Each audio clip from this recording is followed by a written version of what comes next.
For those who don't know me, I am Sean. I'm Caroline's husband. I am going to blind react to Caroline's labour video. Now, we always intended on sort of having a reaction because obviously there's always two sides of the story. Caroline remembers so much, but then I'll remember the other half. So it'd be quite good to see what she remembers and what I remember. So yeah, I have my tea. Let's begin.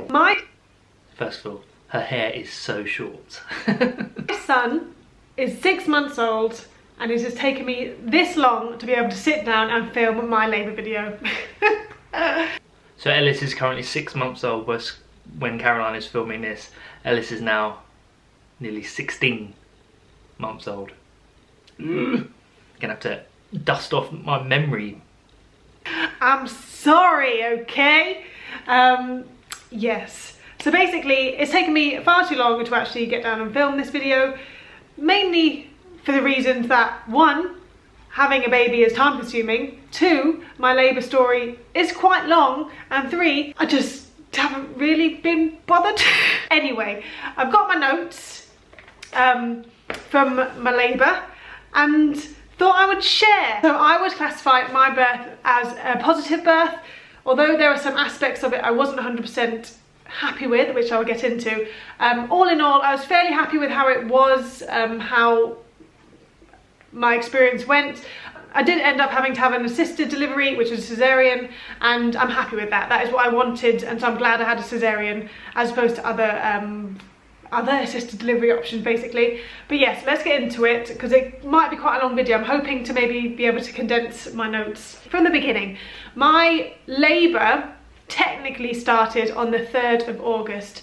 All day on the 3rd of August I was having Braxton Hicks. If you don't know what Braxton Hicks are, it's just basically contractions that aren't real contractions, sort of like your body prepping itself. But obviously at this time I didn't know it was actually labour that had started. We actually went to the cinema on the 3rd to see Toy Story 4, and I was hoping that sort of like an uplifting film would help bring on labour. I also wanted to sort of like zone out of the fact that my due date was the 3rd, and I wanted to zone out of the fact that I hadn't had the baby yet. I was hoping if I relaxed, maybe labour would start properly, which it didn't, because on the Sunday all my Braxton Hicks had gone, no pain at all, no signs of labour at all, and I panicked. On Monday I woke up and lo and behold, I had contractions. Yippee! So at this point I downloaded the Freya app, which is an app which helps you time your contractions and helps you breathe. Yes, I remember that. The thing is, it was the first time for both of us dealing with pregnancy, so obviously Caroline was dealing in her own way, in her mind, and there I was frantically planning what we'd need to bring to the hospital. You have to prepare a hospital bag, and it was exceptionally hot. I remember that near where Ellis was born, so it was like packing fans, and even down to the planning on what we were going to have for snacks. All the whole time trying to keep a cool, calm, collected demeanour around Caroline, because I really didn't think it would help if both of us were like, "Barr!" But yeah, so I didn't realise that she downloaded loads of apps. Helps you breathe through them, and I highly recommend it if you are doing hypnobirthing, which I highly recommend you do. For sure. I remember now, the app was part of the hypnobirthing thing because she was using it throughout the day. But yes, hypnobirthing I highly recommend you do as well, even as a birthing partner, because there's elements in it teach you how to talk to doctors, because labour's different. It's not like going to an appointment where you go, "What's wrong?" and they say, "This is what's wrong," and you go, "Okay, thank you," and be on your merry way. This is all about the mum, the person giving birth. It's their time, and you need to be able to be on their side to say, "No, she doesn't want to do that, we're going to do it this way," and they, as doctors, whatever, they need to be open to listen to that. You shouldn't really come up against any sort of angst. But yeah, hypnobirthing, definitely. I mean, you could listen to it all. I only listened to a few bits that were for the partner, sort of how, like I say, how to talk to doctors and how to be as helpful as you can, really. It was incredibly useful, and it was really useful to just sort of zone out of when the contractions do kick in. Am I in labour? It's the 5th of August, and I've been having pains every... I didn't realise Caroline put in old vlog footage. Gosh, Sean's going to try and work from home this morning because it does that sod's law. If he goes into work, I'll need him to come home immediately. So yeah, that's what's going on. 5th of August. Thankfully my work were really good. Kind of just said work from home, and like it was more just be there if there's an emergency, but look after Caroline. So I very much appreciate that. Is today gonna be the day, or will it be tomorrow? Or will it be a completely different day because the baby goes, nah, don't fancy it. At this point my contractions weren't very intense, so it was perfectly fine just to sit in the living room, watch TV, and just whenever I had a contraction I could just breathe through them. And yeah, it wasn't that bad, to be honest. Sean made like a picnic of food because again, labour can be a very long process, and although when you're in labour you don't necessarily want to eat anything, it's good to eat where you can, if you're allowed to obviously. And I literally took the making of the picnic and the snack bag my one and only duty, so I had to make it good. So it was going to Sainsbury's actually. Oh yes, because we're on the day that she started going in, so I think she mentioned it, the 5th of August, we had, oh, I forget what they're called, TENS machine. We had one. We'd never tested it out because we hadn't needed to. So when she started having contractions, we got the TENS machines out, and which is something you strap on, and it's meant to balance out the contractions to make them a little bit more bearable. Typically, she started having contractions, we put the TENS machine on, and it didn't work. So I had to go to Sainsbury's that morning and buy a new one. But whilst I was there, I made sure I got a lot of snack bits, like wraps, and Caroline was addicted to corn vegan chicken in sesame seed bagels. So I made sure I got some of those, some crisps.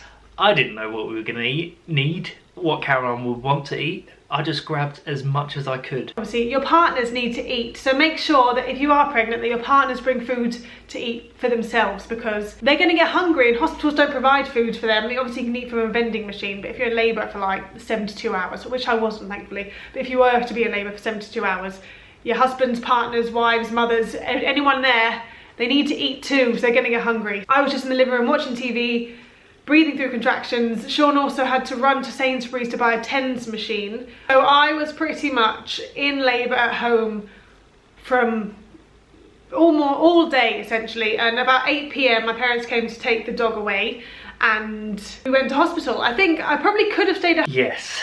So basically my duty that entire day was just to make sure Caroline was comfortable. Like she was quite, with all the breathing and the listening to the hypnobirthing, she was zoning out a lot. So I was just trying to make myself busy and just be there as much as I could be. I've never cleaned this house more.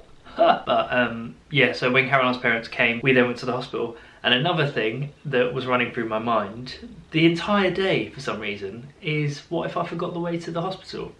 What if we had a flat tyre? What if there's an accident on the road and we couldn't make it there and Caroline was going to give birth in the car? So many different things run through your mind. But these are all things you have to swallow deep down, because it doesn't affect you. You're not the one about to have a baby.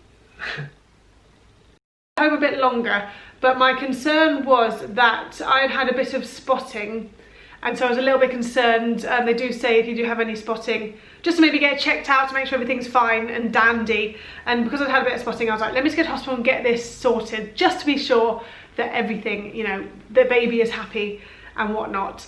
So we drove to the hospital, went to triage, as you do when you're pregnant and in labour, and they're sat on the bed, and basically when you go into hospital when you're in labour, they have to examine you to see how many centimetres dilated you are. Just a bit of a backstory here. I had had a midwife appointment at 39 weeks pregnant, and at this appointment the midwife offered me a sweep. It's called a membrane sweep. Basically a membrane sweep is where a midwife will try and, what are they trying to do? They're trying to like break away some cells from the cervix lining, obviously with their hands, to try and help. Women are a different form of creature that are just amazing and should have all of our respect forever and ever and always, because ooh, get contractions starting and get labour established. And yes, I was offered one of these sweeps and I said no, I don't want one, because basically I'd done some research on them and I didn't really see the benefit for me, and also I just didn't really fancy it. I was like, you know what, you keep your hands to yourself, midwife lady, I don't want to sweep, thank you. So when I went to the hospital to be examined, this was the first time anyone had ever had their hands near me. So basically, I had no idea what to expect. And so when I had this vaginal examination, I was like this, whoa, because I didn't like it. Some people, I've had people, you know, people who I've spoken to about. Yeah, that was not nice for everyone in the room. It was horrible seeing Caroline like that. It was a shock to her system and to my system, because obviously I'd been along to all of the appointments with her, so I'd seen to an extent what they were, the tests that were going on, and how many times Caroline had said no to certain things, so we both didn't really have a clue what was going on. But yeah, that was not very nice in the slightest. I think it put Caroline to a bit of a panic mode. When the woman was done, she said I was 3 centimetres dilated, which was great because it means obviously that things had started. In hospitals, when you're in labour, they don't generally admit you in unless you are 4 centimetres dilated. But luckily for me, because the hospital was quite quiet, they said, you know what, your labour has, your pregnancy has been pretty smooth, your labour has no complications. You want to water birth upstairs, the water birth place is... Yeah, we couldn't believe our luck to a point on this, because we were like, okay, great. We'd done everything, we'd stayed at home the amount of time we meant to, we've come to hospital, it looked like it was going to be a one trip going up to the place where Caroline wanted to go and have the baby, and yeah, everything was like looking really positive, and little did we know. Completely empty, go on, head on up, you may as well just stay here until the baby comes now. And I was like, yes, great. So we went upstairs to the water birth area, and because I was only 3 centimetres dilated, I wasn't allowed into a pool until I was 4 centimetres dilated. So basically the setup of the ward was that I was in a sort of spa-like room, is the only way I can really describe it. It was like, you know, this really nice hospital room. Yeah, this room was really nice. It was what you expect a pregnancy suite to look like. And yeah, so when we got there, obviously Caroline got comfortable, and I got to the task of setting it up. So laying candles out, having some music on, putting the fans out because it was boiling hot. Basically every 15 minutes a student midwife would come in and check my blood pressure and the heartbeat of the baby, and yeah, and that was it. It was like, you know, you make yourself comfortable, just chill out here, and when you're 4 centimetres dilated, you can then go into the birthing pool area. So it was like, great. We set up this room to be basically how I wanted it to be. It was amazing. We had the fan going on me. I was lying on the bed, just breathing through contractions just fine. Sean had cracked on eating the picnic stuff. And Sean did crack on eating the picnic stuff. Sean cracked on so much that he ate most of the picnic stuff. What a fool. Yeah, we just chilled out. I was watching Friends, and the student midwife kept coming in every 15 minutes to check everything was all good, and everything was fine. 4 hours later, so this was about, what, I went in about 8, so about midnight, the senior midwife came in and said to me, do you want another examination to see how far along you are dilated? And obviously, even though the examination was horrible for the first time, I was like, well, obviously yes, because I want to know if I'm 4 centimetres, and then I can get into the birth pool and start labour properly, sort of, if you know what I mean. And so, although I didn't want this examination, I said yes to it.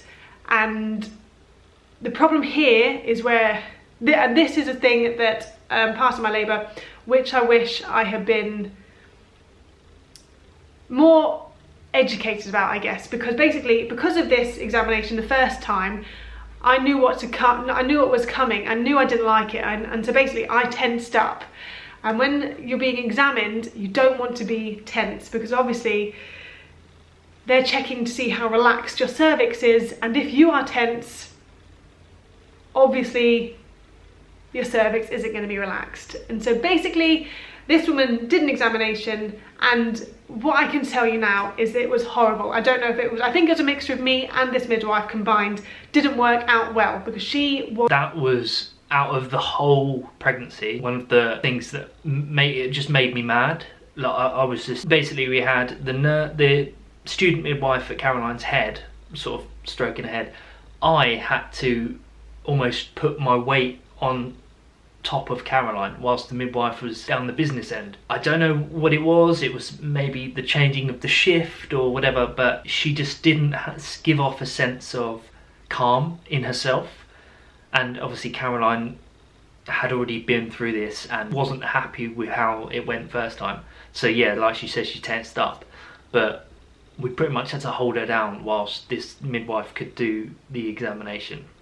It wasn't nice. Was far too aggressive.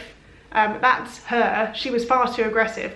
But I was so tense that basically she did the examination and said, "Oh, you really hurt my hands there. I don't know why you were sent up here. You're not 3 centimeters. You're barely even 2 centimeters dilated." Yeah, that's exactly the reaction. Like Caroline's face there is exactly how we were literally like. First of all, I was annoyed that she had said to Caroline had hurt her fingers. I was like, clearly you can see she's in distress. Second of all, what use is saying that to a pregnant woman who's clearly in pain? I don't know why you've been sent up here. You're barely even 2. You know, at least have a bit of decorum about what you say to them. Like, you know the anxiety and the stress that someone's going through. To just turn around and say that just off the cuff.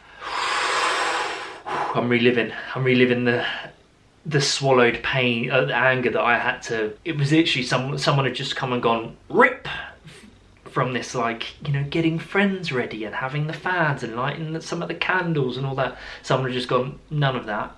And yeah, it was not nice. As you can imagine, that wasn't the news we wanted to hear. We wanted to hear I was 4 centimeters, but no, instead I was told I was 2 centimeters, which I don't think is possible. I don't think your body can reverse its dilation. I think it can stay the same, but your body can't just go, nah, I'm just not going to bother. I'm just going to go back down a few centimeters.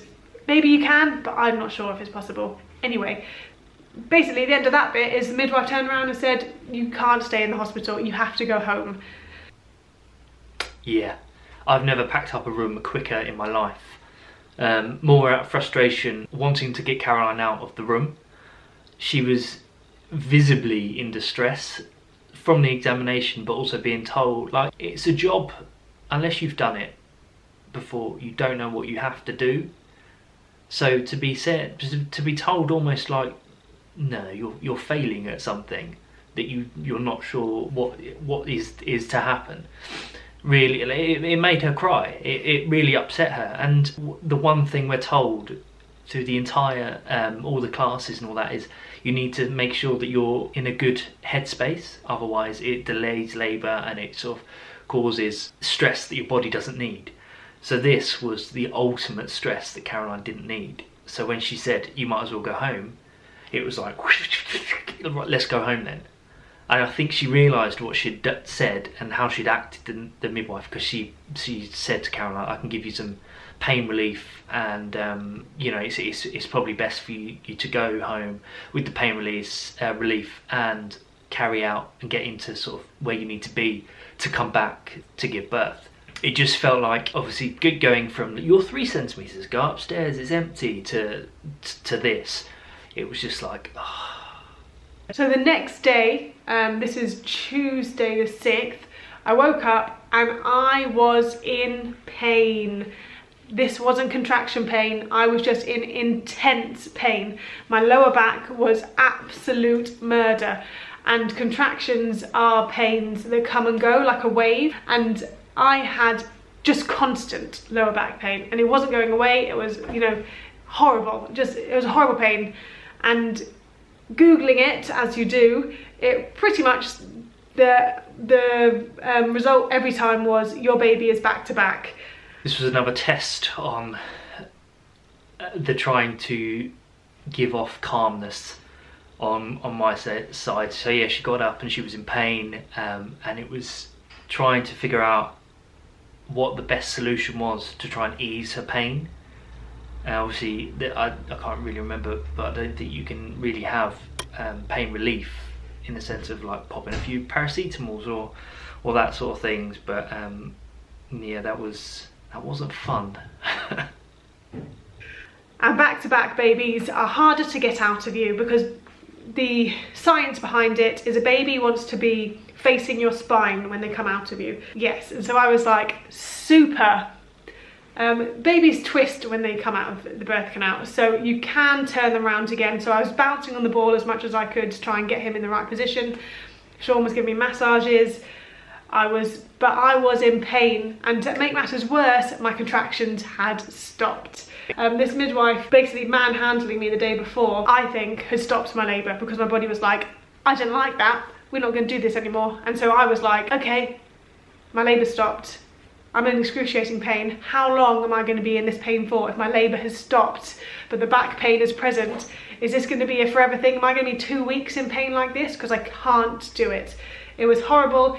Really bad part of my labour was this Tuesday, for the big chunk of the Tuesday, because I didn't know what to do. I was sort of at a wit's end of thinking, I couldn't see a light basically, I couldn't see when my baby was going to be coming. So I had a long soak in the bathtub, and then Yeah, so basically throughout the day she was on all fours in the living room, and I was rubbing her back, and then she was telling me to get off her rubbing her back. I was trying to give her some food, and then she was saying that she doesn't want to eat the food, and so my job was to stay out of the way and just make sure that we have certain things. Annoyingly, the night before, because things were going all so well, I ate most of the food, which means we didn't have any in the house. So I had to kind of run down to the small shop to try and find a few bits that we could put together. But obviously our biggest concern was the no contractions and her being in constant pain. So I was basically doing all of the Googling I could to try and like how to help back pain in pregnancy, and one of them was like running a warm bath, and it was a struggle trying to just get Caroline up the stairs because she was in so much pain just to sit in the bath, and she stayed in there for almost an hour. Being upstairs and having this overwhelming urge to clean the radiators. And so I was sitting there cleaning the radiators with my Zaflora, my cloth, and I was cleaning it, and I had like this, I was like making this, I can't describe what happened, okay? I just remember sitting there. This is like at 4 o'clock in the afternoon, so I've been all day in pain, watching TV, trying to find anything to stop this pain happening. But then I just remember cleaning the radiators and like having like I started like making this like weird humming noise, and I know this is where Sean sort of was like, what's going on here then? I was sort of like going, and I think she was upstairs doing her stuff after the bath, and then I was downstairs just getting the last bits together, because basically we came in that night, just put the bag on the floor, and everything had been chucked in it, so I had to organise that again. But yeah, she was upstairs, and it literally sounded like a wild animal was upstairs. It was really like throaty, and it didn't sound like Caroline, so I was like, is everything okay? I think it was my contractions that started again, but because of the lower back pain I couldn't really feel the difference. Sean phoned the hospital to say what was going on, and the hospital said, it sounds like you should probably come in just to get checked out. The lower back pain's not going away, we should probably examine you to make sure everything's all fine and dandy. Obviously, them saying they're going to examine me filled me with dread. The car ride to the hospital was horrible. I couldn't sit down properly because there's lower back pain, and when I had a contraction it was about 500 times more painful than the day before, mainly because my lower back pain was mixing in with the contraction, and it was unbearable. I was literally at the back of the car like, yeah. And there I was at the front of the car like this. Don't go faster than 10 miles an hour on a motorway. Obviously I went a bit faster than that, but it was it's funny how for the partner you just go into autopilot mode. So yeah, there was Caroline in pain in the back, and I just knew that my mission was to get her to the hospital because the baby was a coming. Horrible, horrible, horrible, horrible. And so I went into the triage room, and Sean explained to the midwife what had happened, and the midwife was like, but we have to examine you. And I was like, I don't want to be examined.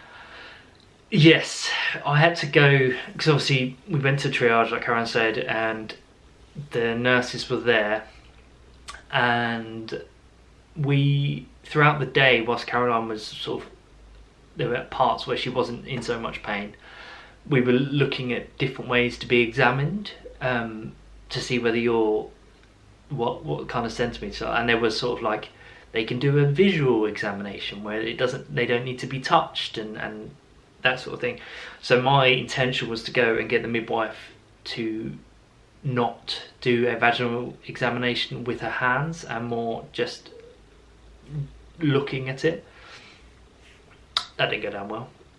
She pretty much just went, no, we have to do it with our hands. And I was like, okay. So I had to explain what had happened the night before, and thankfully this midwife was amazing. She was really calm and collected with Caroline, unlike the one from the night before, and she understood the fear and the anxiety that Caroline was going through.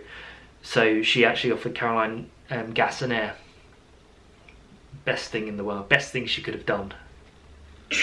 Because gas and air helps with pain, and so I had gas and air. She did the examination, and I felt this. Gas and air makes you a bit loopy when you're inhaling it. You go a bit like whoa.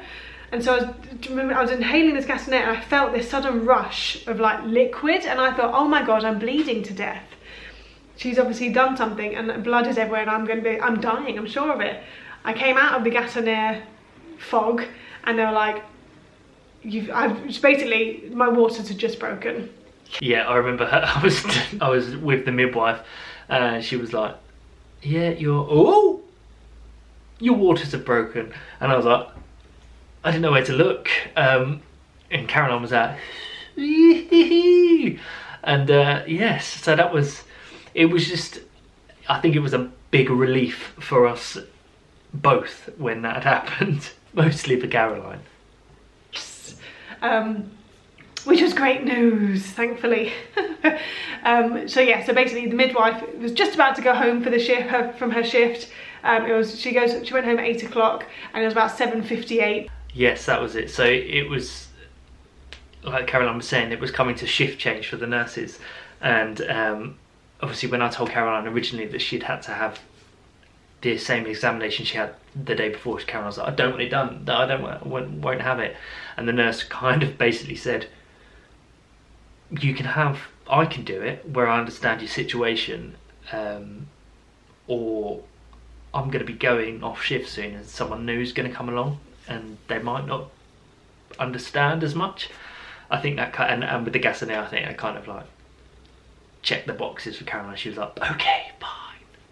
The bad thing about my waters breaking right in front of the midwife was that there was meconium in my waters. Meconium is the baby's first.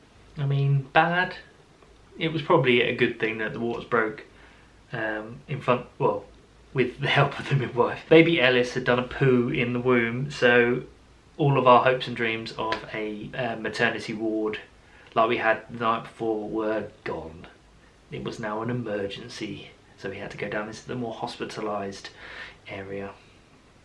One thing that I would just add in here is something that I would never stop being confused about, is the fact that when you have meconium in your waters, midwives, well, in my hospital anyway, but they make it a sort of a priority that you are monitored more often because they're worried, obviously, the baby may ingest this poo. Something I will never get my head around is, if they are so worried about this, why don't they just give you an emergency cesarean and get the baby out of you there and then? I don't understand why they continue to make you go through labour if they're that worried about it. I'm in the hospital room. Sean had eaten most of the picnic food the night before, so that was a bit of an annoyance for him. He had some sort of stuff left over, but nothing to the extent we had the night before.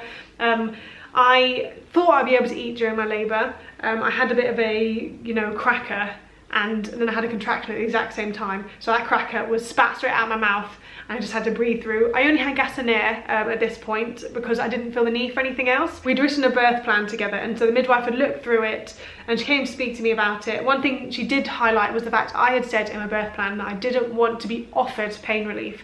It didn't mean I didn't want pain relief, I just didn't want someone to say to me, I think you should have this, this and this and this. Because obviously if you're in pain, you're willing to take anything that's offered. I wanted to be the person that says, I want to have the pain relief. I don't want someone giving it to me or suggesting it, because obviously I would have just said yes if someone suggested it to me. So at this point, everything was fine. I was sort of left to my own devices.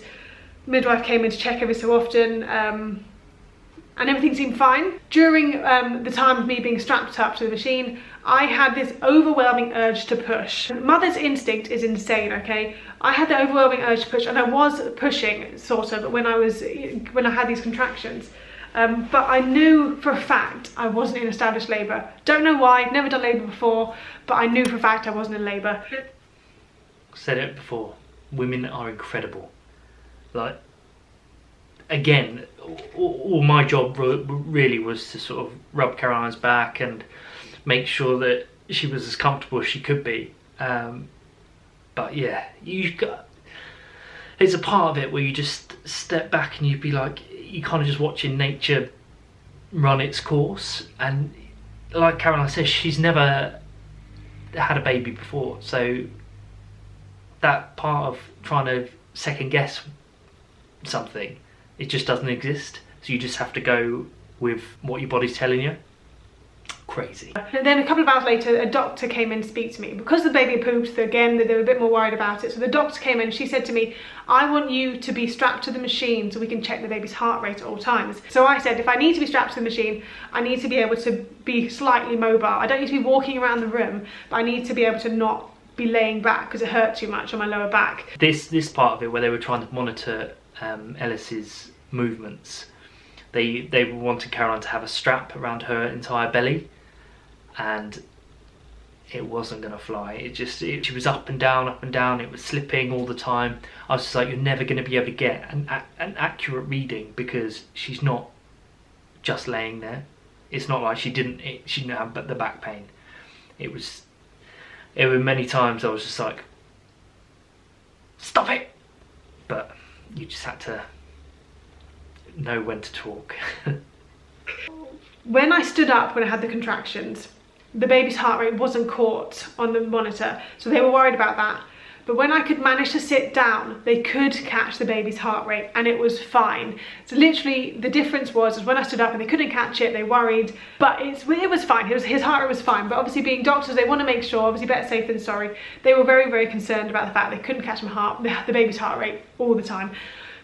So they then said, the best thing we suggest for you is a fetal monitor, which is basically a little hook that they put onto the baby's head, not through my stomach. It goes, through the exit. They put a little electrode onto the baby's head, and that would get the baby's heart rate. And it meant that I could also walk around the room freely without being strapped to the machine. I've said to Sean before I didn't want this, but because they're making such a song and dance about the meconium in the waters, I agreed to it.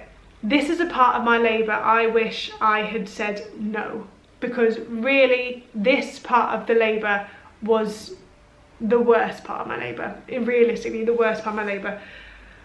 So I was due to have an examination anyway, so I thought, well, while they're doing the examination, they can just put this thing on the baby's head, so then they'll just get off my back about being sat still, basically, because I couldn't sit still. It hurt too much to be on my back, to be sat still on my lower back. So I was just like, just put this stupid electrode on the baby's head. It's not going to cause him any damage. It just will mean that the doctors and nurses will leave me alone so I can get on with my labour without being sort of harassed every 10 minutes about that we can't get the baby. It was very annoying. It was like they'd come in and they'd just repeat what they're saying, but we would then say, well, she can't because she's in pain, and they'd be like this, okay, but she needs to stay still. And you're just like, are we talking to a brick wall? This is the parts of it, like, obviously we're now tired, and I say we, Caroline is exhausted, I'm just tired. she is trying to figure out ways to get comfortable. I'm trying to figure out ways to make her comfortable. We had Caroline's mum in the room at the time as well, and we were sort of taking it in turns, rubbing her back. But this part of it, it was frustrating to watch, because it was one of those ones I was like, can you just tell me what to do? I'll watch a YouTube video and I'll do it, because I feel like you're making it a lot, you know, I feel like I could do it quicker. Obviously I had no clue, but these are all the sort of ideas that go through your head. Oh, just give it here, I'll do it. But yeah. Get the baby's heart rate. So when I was due to have this examination, see how many centimetres dilated I was, because I had the gas in there, I wasn't too fussed about having the examination. And they were going to put this electrode on the baby's head. The midwife said, let's have a bet of how many centimetres dilated you are.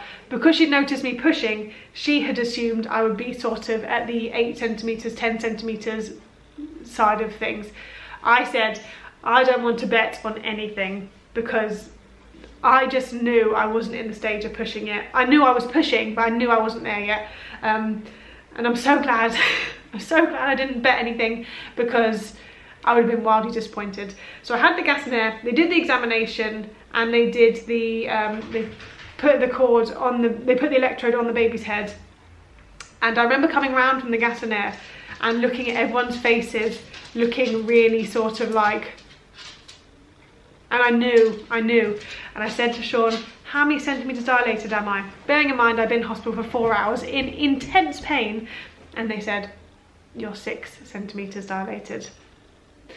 Not what I was expecting either, because obviously I had the midwife who was trying to keep me as calm as possible, as well as Caroline. She was like, I think, yeah, like, I think she's ready. I think she's going to be ready to start pushing. So yeah, my heart dropped when they were like, nowhere near, I'm afraid. And I was like, this, I was like, this can't go on much longer. She's exhausted. By this time Caroline was on gas and air, and it was like very much like this, trying to get hands on the head, trying to sort of stay conscious really. But I'd gone up 1 centimetre in the space of 4 hours, being in so much pain. Thank God I didn't bet. If I'd bet saying I was 9 centimetres or 10 centimetres, I would have been even more devastated. Right, the electrode. They did the electrode, and the doctor left the room, because she had put the electrode on, and the doctor left the room, and she said to me, the electrode isn't working. It's not picking up the baby's heart rate. We're going to have to take it off and put it on again. So gas and air, they did it again. It's not a nice feeling. Did it again. Came around from the gas and air. The electrode's still not working. Infuriating. For me, I just literally felt like the most useless person in that room, but wanted to help so much. I wanted to just take over at this point. I had no idea what I was doing, but I was like, no, I want to do it. That was a conversation I was having in my head, because I think if I said that out loud, I was being thrown out of the hospital. And basically, they couldn't get the electrode to work. I got to a point after about the 4th attempt of this stupid electrode, and I said, take the electrode off me and take these straps off my stomach.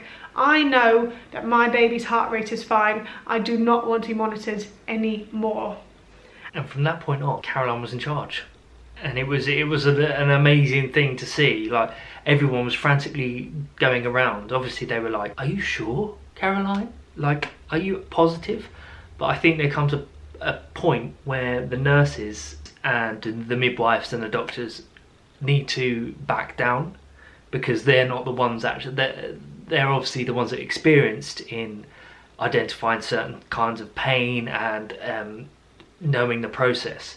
But realistically, it was Caroline who was giving birth, and yeah, and it was that from that point on, it kind of shifted, and it was like, take everything off me. And I kind of felt a sense of like change in the room from them as well. Pretty much like, okay, well, you let us know what you need and we'll help you get this baby. And it was very weird. It was a very weird thing to see. And I think at this point I'd said I would like to have an injection in the thigh which helps numb the pain quite a lot. By this time, they'd completely like gone back and forward, stand up, sit down, roll over, do all sorts of things to Caroline. She was exhausted, so she was laying there. I remember it quite vividly, had the gas in there, just hand the thing, and she just went, "Oh, I would like an injection now." And it was, you know, this is before we began. She was explained to her what the injections were, and yeah, so she asked for it. So I went out to the midwife and said, "Can she have the injection now?" I've never seen someone light up so well. She was like, yes, of course. She almost ran off her chair to go and get the thing. She came in and gave it to Caroline, and I think it was kind of one that kind of allowed her to sleep a little bit, so took the pain, so allowed her to restore some of her energy. In the end, I had the injection, and I'm happy I did have the injection because it helped. I had a rest, and then at the same time I also had the drip as well, because I thought I may as well have the help of rehydration. And also they say that if you need to have an assisted delivery in the end, they'll have to put a drip in anyway, so they may as well do it there and then. So this part of the story is Sean's favourite part of the story. Luckily I was high on drugs at the time. Yuck.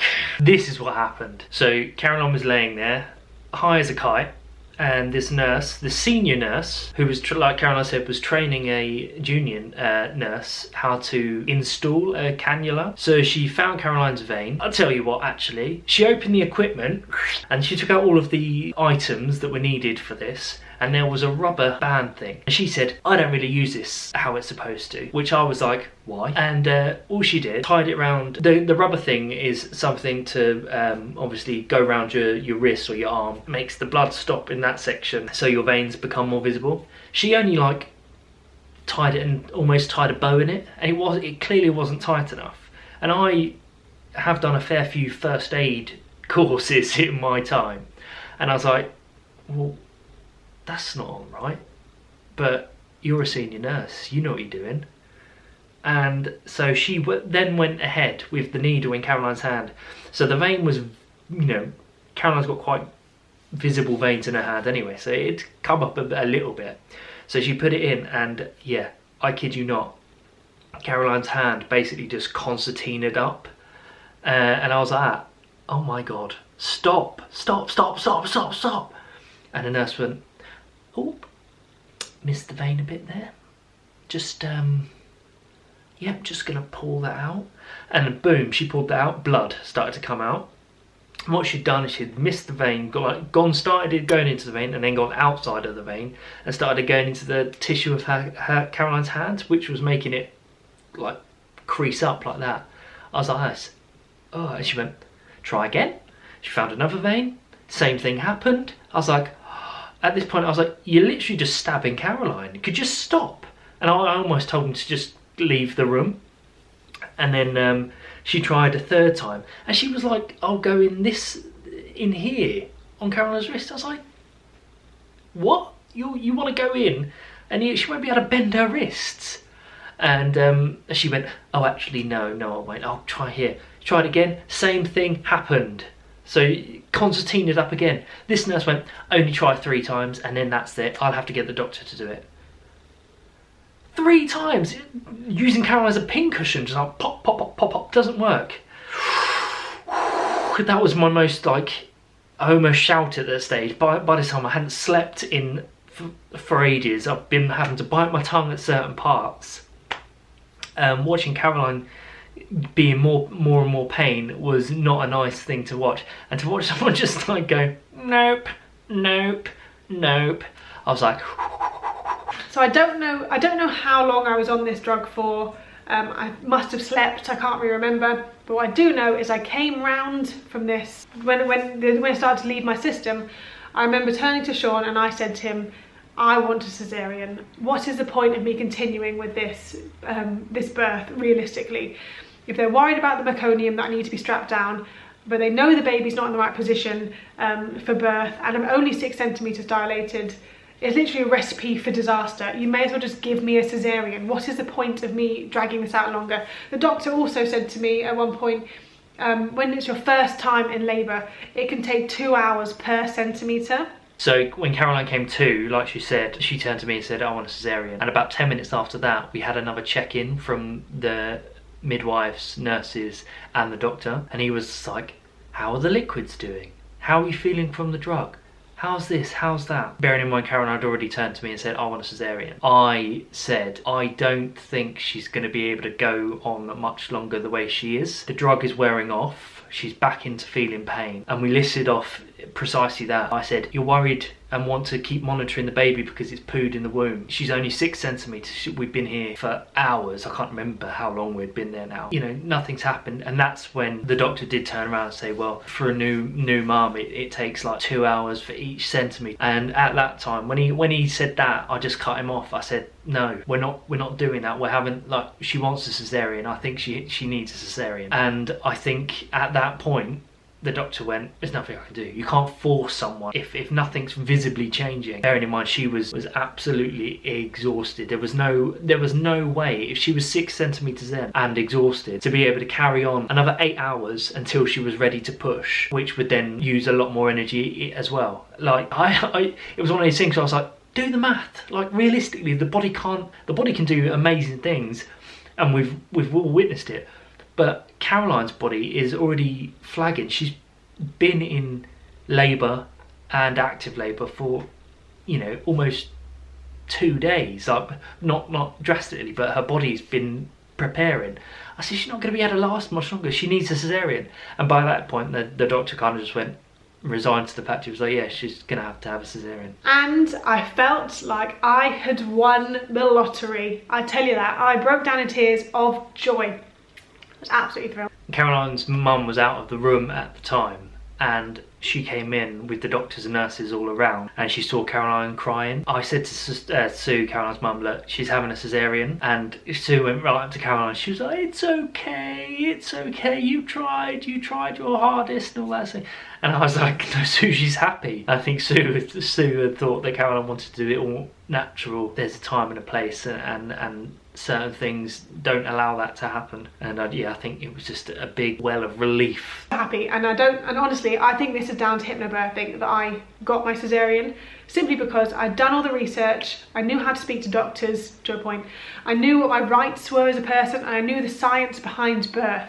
So the cesarean process, obviously, I went into this a room, an operating theatre, and this is where we came up another little challenge. So when we said she was having a cesarean, they were like, she's having a cesarean, cool, fine.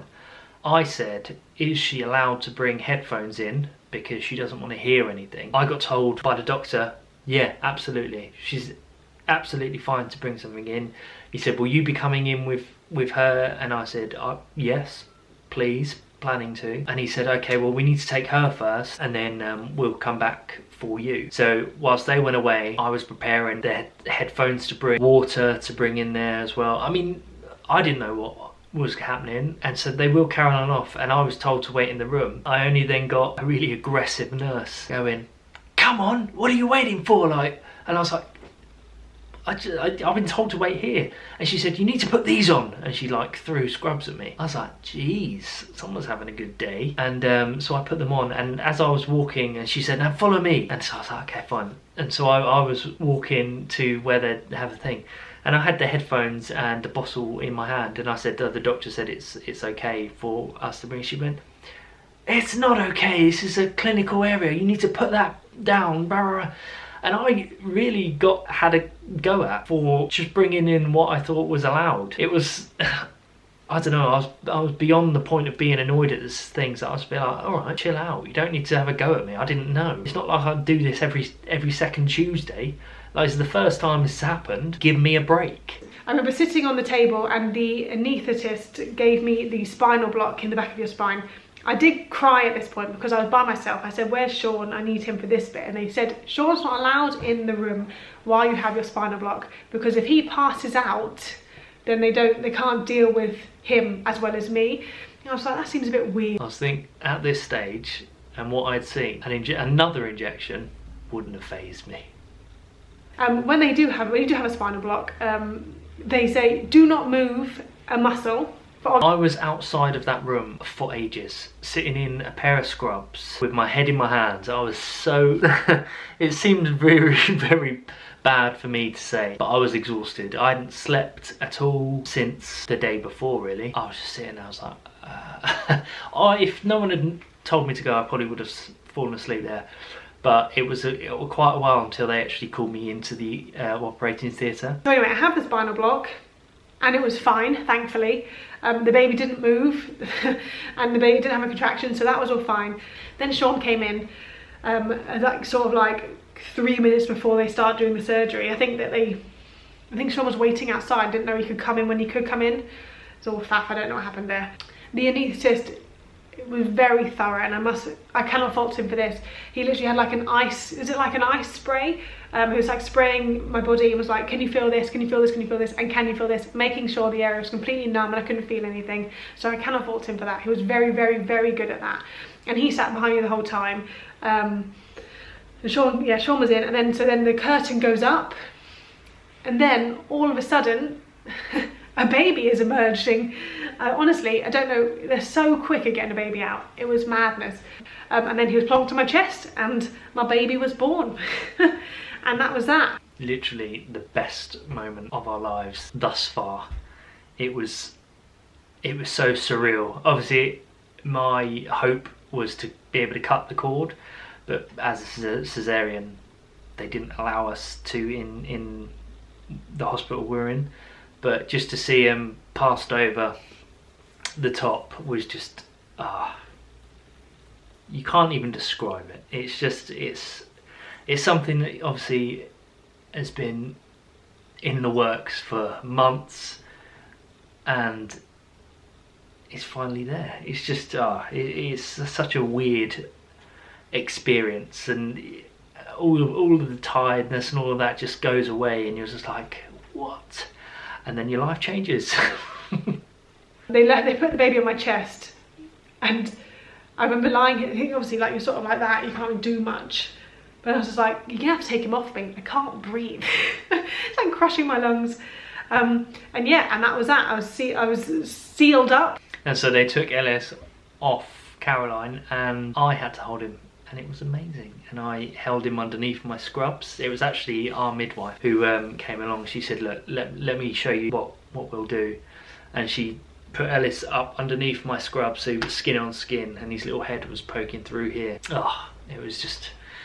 It was amazing. It was so nice. Obviously, I was just so relieved that Caroline, the ordeal had finished for Caroline, that she was just like coming down off the gas and air and the drugs and all that, the drug that she was on, and obviously all the numbing pains and all that sort of stuff. It was lovely, best feeling. And then taken to recovery, where I recovered, and here I am now. Yes, and obviously stuff happened after that. I was able to stay the night in the hospital with Caroline and the baby, who apparently only poos once, but he decided to poo 6 times throughout that night. Yeah, then the next day we were able to bring him home, and it's been non-stop since. It's